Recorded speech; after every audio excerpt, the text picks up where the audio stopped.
살아 계셔서 역사하시며 영원한 작정을 홀로 이루어 가시는 우리 아버지 하나님, 무엇보다 우리로 하여금 살아계시고 역사하시는 하나님을 알도록 하시고 아버지라 부를 수 있도록 우리 안에 믿음의 역사 이루어 주심을 감사합니다.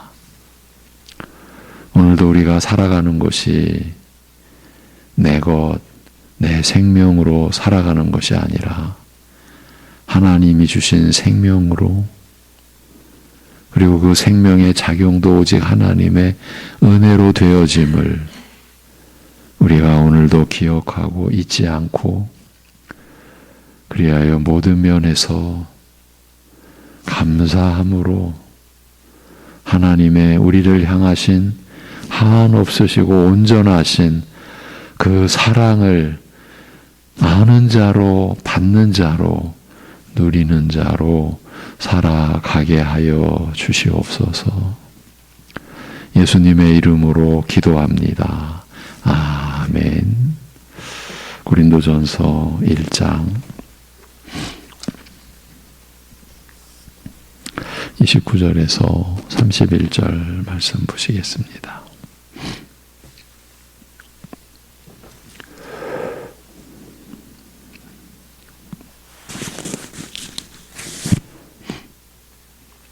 고린도전서 1장 29절에서 31절 같이 보시겠습니다. 다 같이.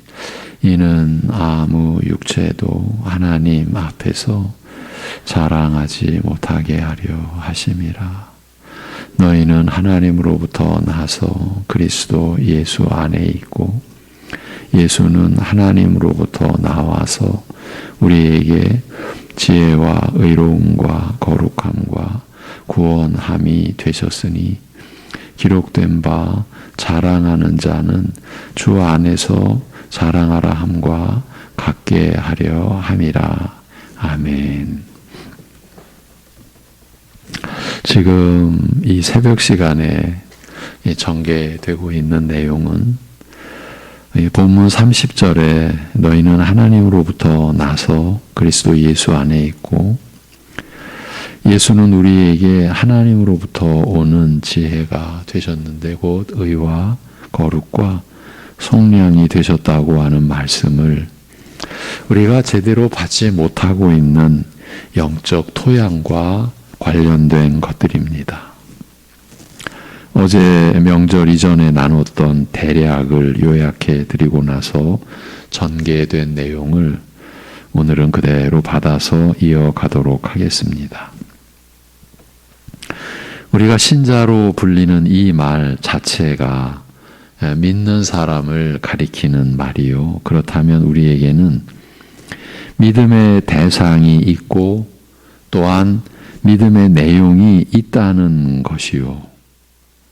비록 완전하지는 않더라도 우리는 분명히 믿음의 대상과 그 믿음의 내용을 알고 있습니다.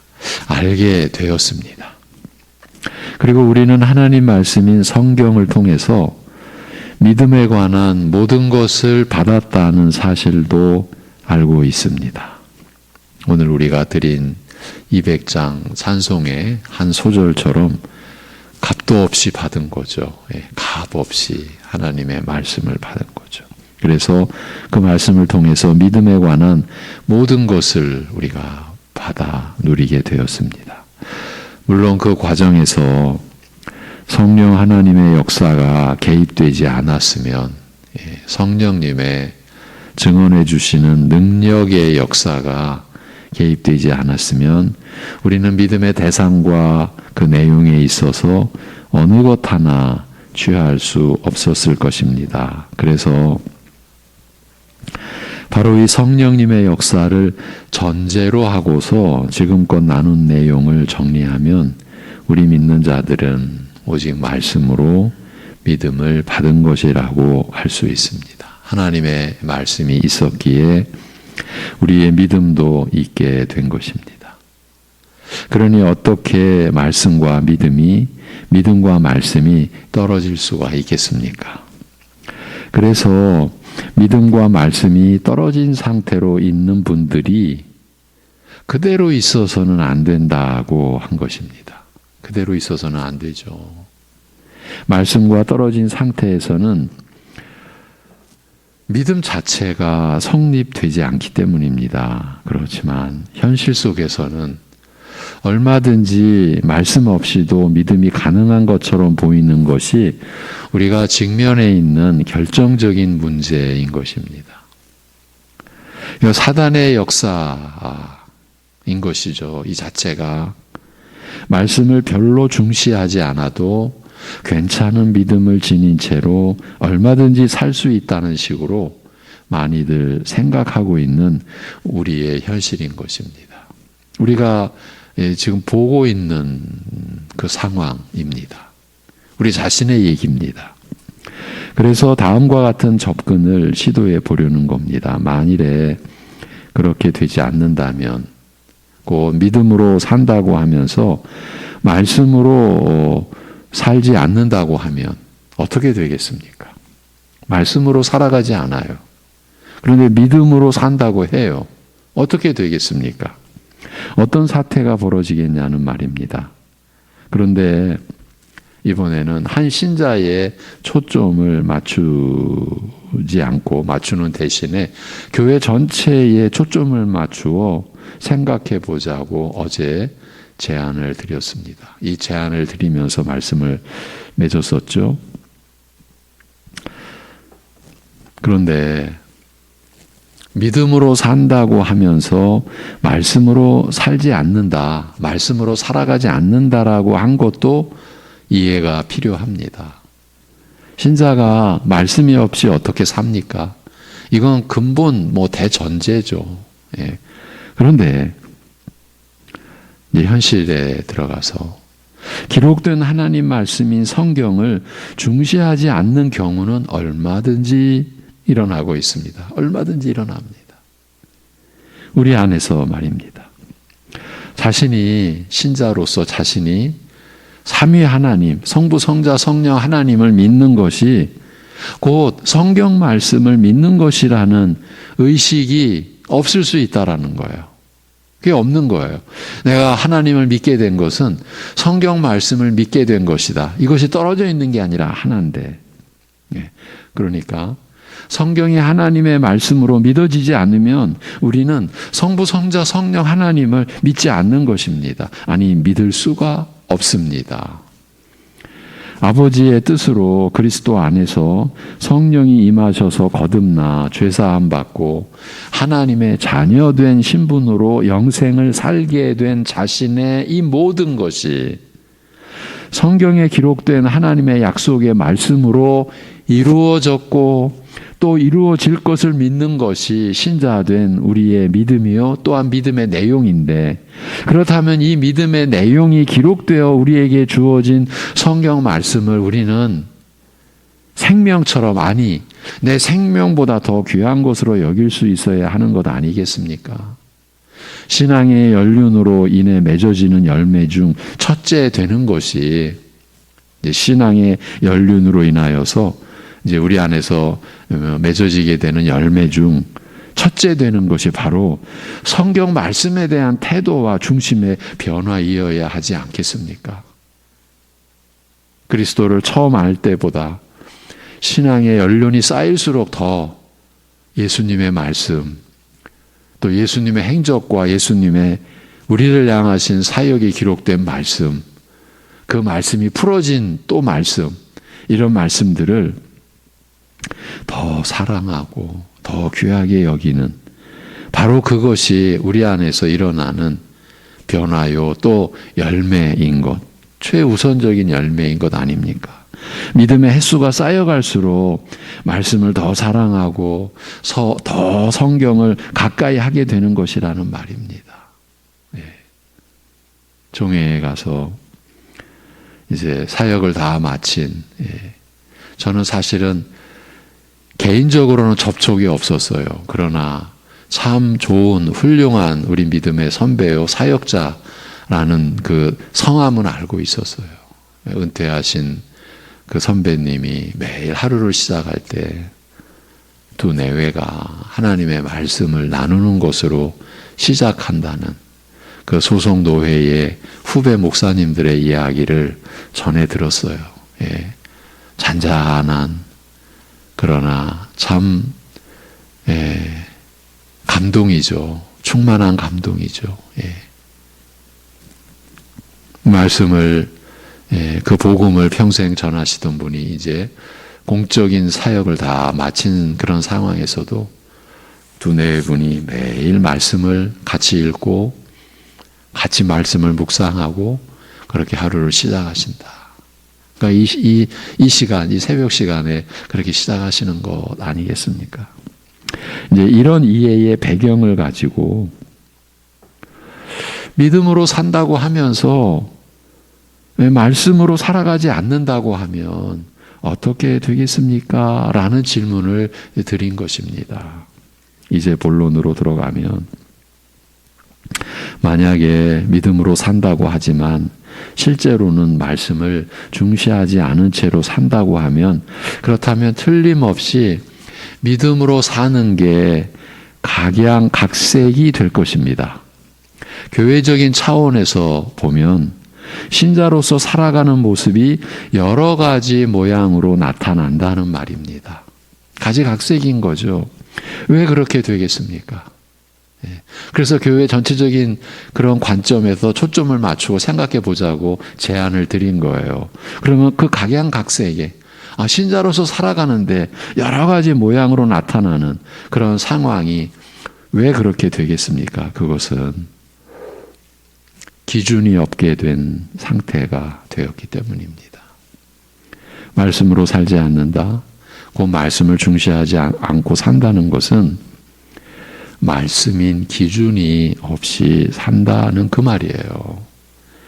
중시하지 않는데 기준이 될 수 있겠습니까? 그렇게 기준이 없게 된, 기준이 흐려진 거죠.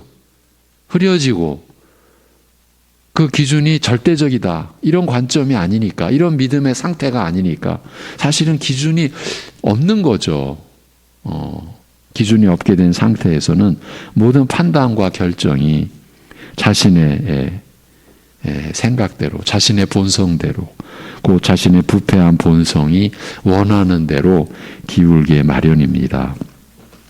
더 쉽게 말하자면 자신에게 좋은 대로, 자신이 좋은 대로 자기 마음대로 한다는 뜻입니다. 지금 제가 우리 신자들의 삶, 말씀을 중시하지 않는 삶을 지금 논하고 있는 거예요.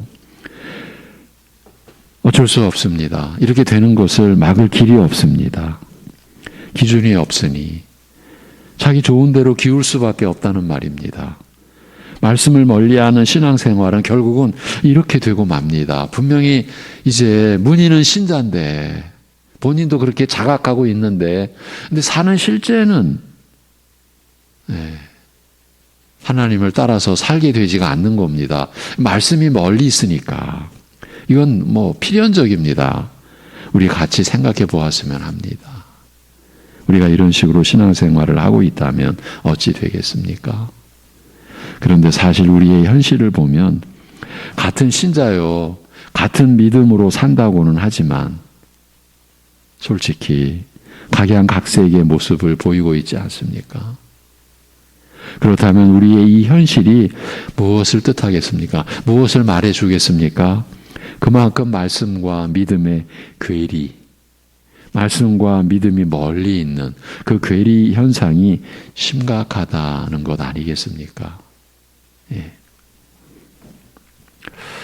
지난번 총회를 다녀오면서 적지 않은 생각을 하게 되었습니다. 배운 점도 있고 성령님의 깊이 책망하시는 은혜를 받고 느낀 점도 있었는데 그런 중에 깊은 탄식을 자아내는 내용도 있었습니다. 예. 한 후배의 목사님 그때 우리 자리에서 일어나서 나갔어야만 되는 것 아닙니까? 제가 한 후배분이 그런 얘기를 할 때 저 속으로는 깜짝 놀랐어요. 저도 그런 입장이었거든요. 이런 상황이라면 그냥 일어나서 나가야 되는 것 아닌가. 근데 차마 그렇지는 못했는데 다른 분들도 그런 생각을 하는 그런 장면도 있었어요. 예. 바른 신학과 신앙을 말하고들 있는데 그 내용이 다 같지 않은 것 같다는 생각을 쉽게 지울 수가 없었고, 이 사실이 구체적으로 드러나는 것 같을 때는 참으로 어색하고 또 두렵기까지 했습니다. 제 자신의 모습이 드러나는 것 같기도 하고요. 그런 자리에서도 신앙과 말씀의 괴리 현상을 보고 느낀 것이에요. 교단을 대표하는 지도자들이 모인 자리였기에 그 당혹감과 두려움은 더 깊었지 않나 싶습니다. 물론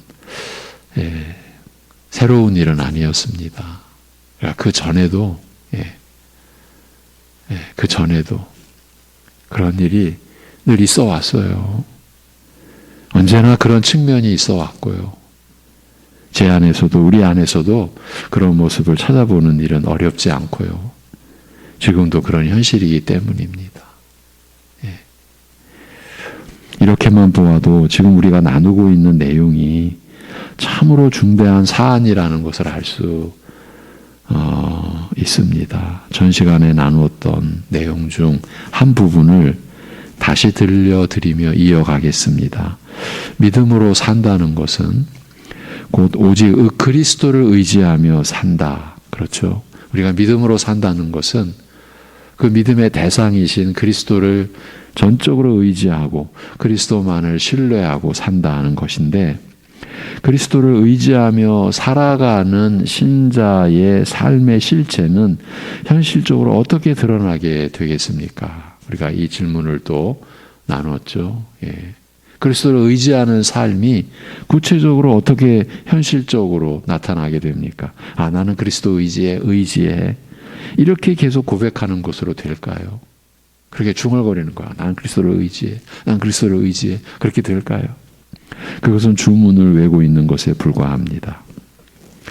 그런데 이 주문을 외고 읊조린다는 것은 일반 종교에서는 매우 중요하게 다뤄지는 부분입니다. 대개는 자신이 바라는 복을 받기 위해서 주문을 사용하는 것이 일반입니다. 이건 지금 일반 종교 얘기입니다.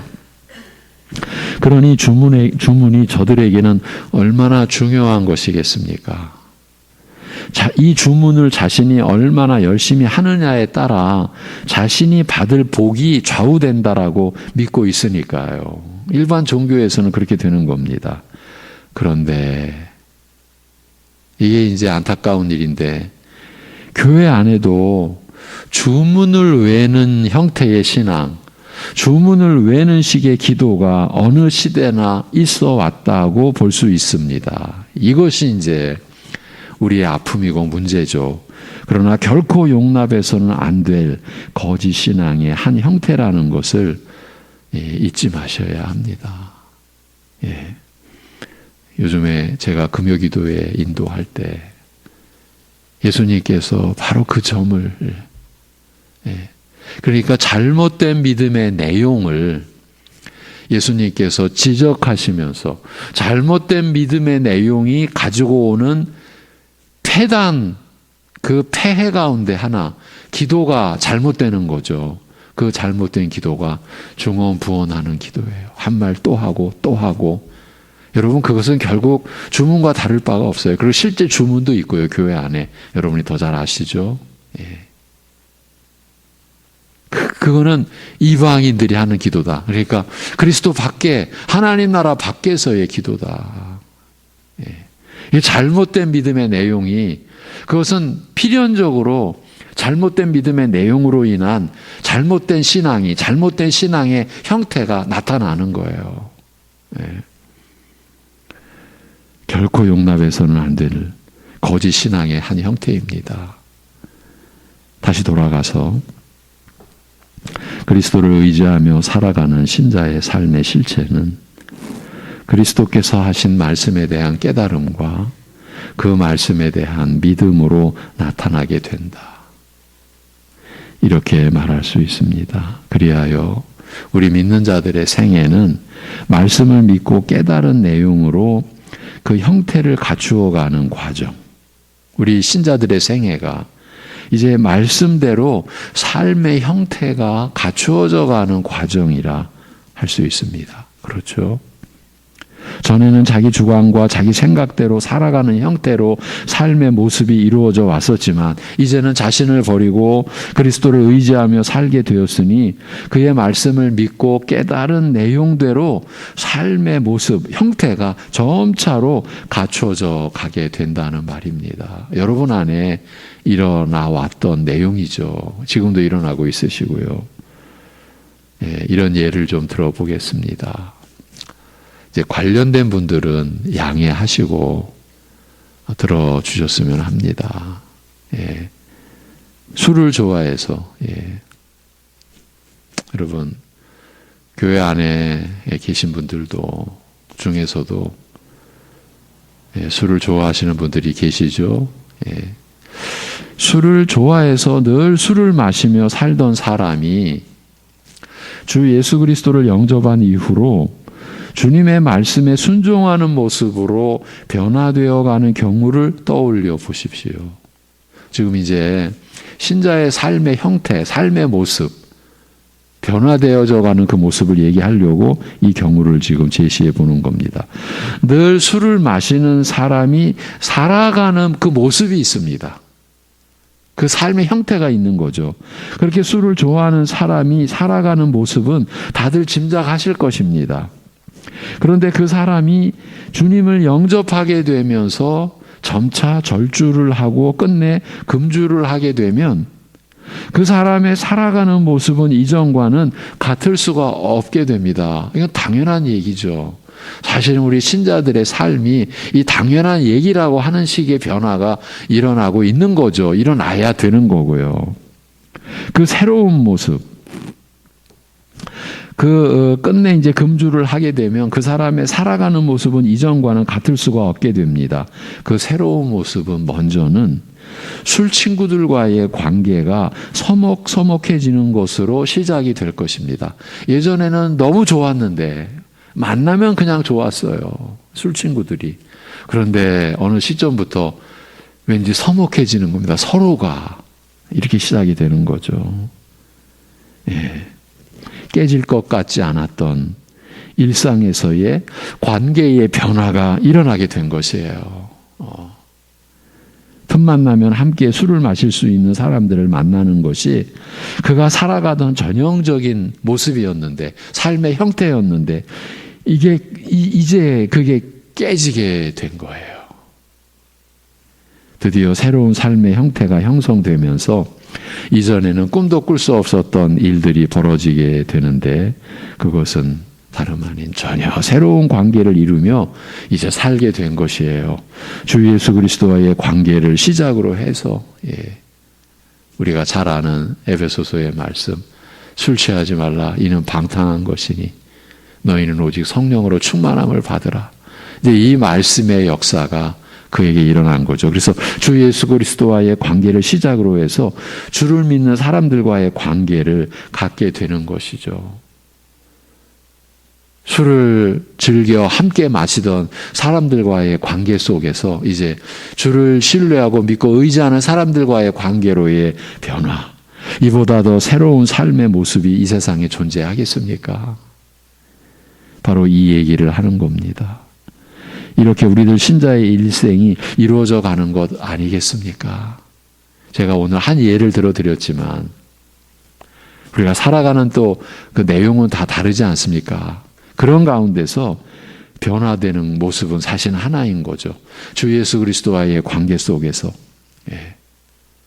이제 살아가는 근본과 또 원칙이, 그리고 그로 인하여 나타나는 삶의 모습이 갈라디아서를 통해서 보면은 사랑으로서 역사하는 믿음으로 이제 사랑으로서 역사하는 믿음뿐이라고 했을 때 그 같은 믿음이 같은 사랑으로 나타내는 삶의 모습으로 우리가 점차 변화되어져 가는 거죠. 하나 되어져 가는 거죠. 이것이 우리의 일생 아닙니까? 그런데 만약에 이렇게 되지 않으면 어찌 되겠습니까? 오래전 들었던 술 친구들과 반평생을 살아온 한 분의 증언이 기억납니다. 이런 내용을 좀 이렇게 전개해 가다 보니까 오래전 그분의 얘기가 떠올랐어요. 그 술 친구들이 언제나 친구인 줄로, 그러니까 어떤 처지에서도 친구가 될 줄로 알았답니다. 늘 자기와 함께하고 자기를 생각해주는 친구인 줄로 믿고 있었다는 것인데, 그분이 경제적으로 어렵게 되었을 때 한 사람 한 사람 자기 주변에서 멀어져 가더랍니다. 자신이 술값을 내줄 능력이 점차 떨어져 가는 것과 함께 그 친구들도 떨어져 갔다는 겁니다. 얼마나 허망했겠습니까? 이게 얼마나 허망한 일입니까? 이런 얘기를 들으면서도요, 일반 세상 사람들은 또 이렇게 치고 나갑니다. 어떻게 치고 나갑니까? 뭐 인생이 다 그런 거지. 인생 뭐 있어? 이렇게 체념하듯 아니면 달관한 듯 넘어갑니다. 뭐 인생 다 그런 거지. 인생 뭐 있어?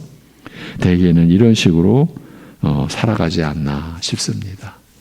그렇지만 인생은 사람들이 인생 뭐 있어라고 내뱉듯이 끝나게 되어 있지 않습니다. 이 사실을 그리스도를 믿고 의지하며 사는 신자들은 다 알고 있습니다. 그리스도께서 우리 위에 죽으시고 다시 살아나셔서 다시 죽지 않으시고 사망이 다시는 그를 지배하거나 주장할 수 없게 된 이 진리를 받아들게 되었고 또 믿게 되었기 때문에 이 진리를 부인하거나 거부하는 사람들의 영원한 종말에 대해서도 알고 있습니다.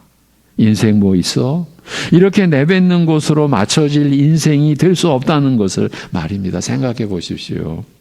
하나님께서 주신 생명이고 그 생명으로 존재하는 인생이 주어졌는데 인생 뭐 있어? 라고 하는 것은 하나님을 조롱하고 멸시하는 것에 지나지 않는 것이 아니겠습니까? 그렇기 때문에 믿음으로 산다는 것은 말씀으로 산다고 하는 것입니다. 이 점을 더 생각해 보았으면 합니다. 일반적으로 신자는 하나님을 힘입어 산다고 말합니다. 하나님의 은혜로 산다는 말입니다. 이를 좀 더 구체적으로 서술하면 신자는 하나님을 믿는 그 믿음으로 말미암아 하나님의 은혜를 받는데 그 은혜를 받아서 사는 것을 하나님을 힘입어 산다고 하는 것입니다. 다시 말해보면 우리로 하여금 하나님을 힘입어 살게 하시는 은혜는 믿음으로 말미암아 그 믿음을 통해서만이 베풀어진다는 말입니다. 하나님의 은혜는 우리의 행위로 인한 대가나 보상으로 주어지는 것이 아니라는 뜻입니다.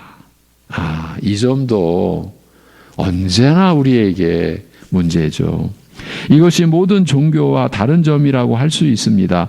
물론 사람들의 보편적인 인식과도 완전히 대치되는 점입니다. 원인이 있어야 결과가 있다고 하면서 우리가 보인 어떤 행위로 인해 그것이 이제 원인이 되어서 하나님의 은혜도 주어지는 것이 아니냐 하는 것이 통상적인 사람들의 인식입니다. 그러나 바로 이 점에서 우리가 받은 구원의 은혜는 하나님의 은혜는 세상과 모든 사람들의 인식을 뒤엎고 있는 겁니다. 다시 돌아가서 하나님을 힘입어 살게 하시는 은혜는 그래서 믿음을 통해서만이 주어진다고 했는데 이때 믿음을 통해서 베풀어지는 하나님의 은혜가 지닌 실체가 있으니 하나님의 우리가 받은 은혜가 지닌 실체가 있으니 그것이 바로 우리로 하여금 믿음으로 살게 하는 하나님의 지혜와 능력인 것입니다. 그러니까 오직 믿음을 통해서 베풀어지는 이 지혜와 능력으로 우리 믿는 자들은 하나님을 힘입어 산다 이렇게 말할 수 있는 것입니다. 지금까지의 내용을 정리하면 오직 믿음을 통해서 하나님을 힘입어 살게 하시는 그 권능과 지혜가 우리에게 베풀어진다는 것이에요. 오직 믿음을 통해서 하나님을 힘입어 살게 하시는 그 권능과 지혜가 주어진다. 우리가 그 권능과 지혜를 받아 산다. 이렇게 해서 하나님을 힘입어 살아가는 신자의 믿음의 삶이 이루어지는 것입니다. 오늘은 여기까지입니다. 하나님을 힘입어 산다. 하나님의 은혜로 산다. 그 은혜는 실체가 있다. 그냥 막연한 그냥 보이지 않는다고 해서 막연한 게 아닙니다. 어쩌면 보이는 것보다 더 구체적이고 실제적입니다. 우리가 하나님 앞에서 하나님을 따라서 하나님의 뜻을 쫓아 살아가게 하는 지혜와 능력, 그 은혜의 실체는 바로 그것인 겁니다. 이 부분을 이제 다음 주 이 시간에 제가 전하는 시간에 좀 더 살피고서 이제 1장 30절로 들어가 보도록 하겠습니다. 기도하겠습니다. 하나님을 힘입어 살아가는 신자로서의 믿음의 삶을 우리에게 허락해 주시고 그 삶에 우리가 이르게 하시고 그 삶의 형태를 하나님께서 기뻐하시는 삶의 모습을 갖춰가도록 하시는 이 모든 은혜를 주심에 감사합니다. 오늘도 우리가 그 은혜를 받아 오직 믿음으로 우리의 죄악된 본성과 이 세상의 헛되고 허망한 길을 분별할 수 있는 참된 지혜와 또한 그 길을 따라갈 수 있는 그 길을 못 가게 회방하고 못 가게 거짓으로 우리를 실족해 하는 모든 흑암의 세력들을 우리가 이기며 또 나아갈 수 있는 하나님의 권능이 우리가 받는 하나님의 은혜 안에서 주어짐을 오늘도 우리가 늘 생각하고 잊지 않고 기억하고 그러기에 그 은혜를 하나님의 도우심과 보호하심을 우리가 더 구하며 오늘도 살아갈 수 있게 하여 주시옵소서. 아버지 하나님, 믿음의 삶의 형태가 갖춰져 가다가 때로는 무참히 깨지기도 하고 실족하여서 모든 것이 다 헛된 것처럼 되어지는 상황에서도 하나님께서 우리를 붙드시는 은혜가 있기에 우리를 위해 지금도 간구하시는 주님의 그 탄식과 간구가 있기에 우리가 그러한 실패와 죄악 가운데서도 또 믿음의 역사가 우리 안에 일어나 하나님을 향하여 나아가는 그 믿음의 행보가 오늘 사랑하는 성도들의 삶 속에서 일어날 수 있게 그것도 풍성한 게 일어날 수 있게 그리고 견고한 형태로 일어날 수 있도록 하여 주시옵소서.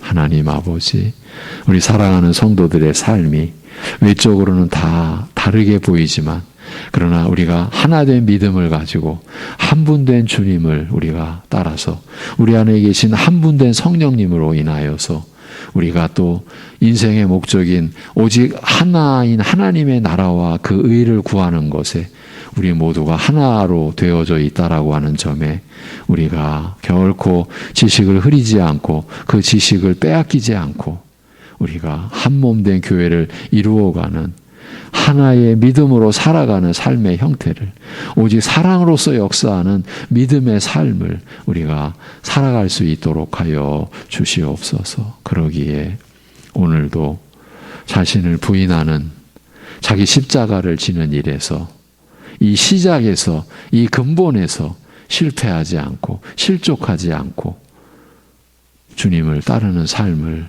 오늘도 우리가 감당할 수 있게 하여 주시옵소서.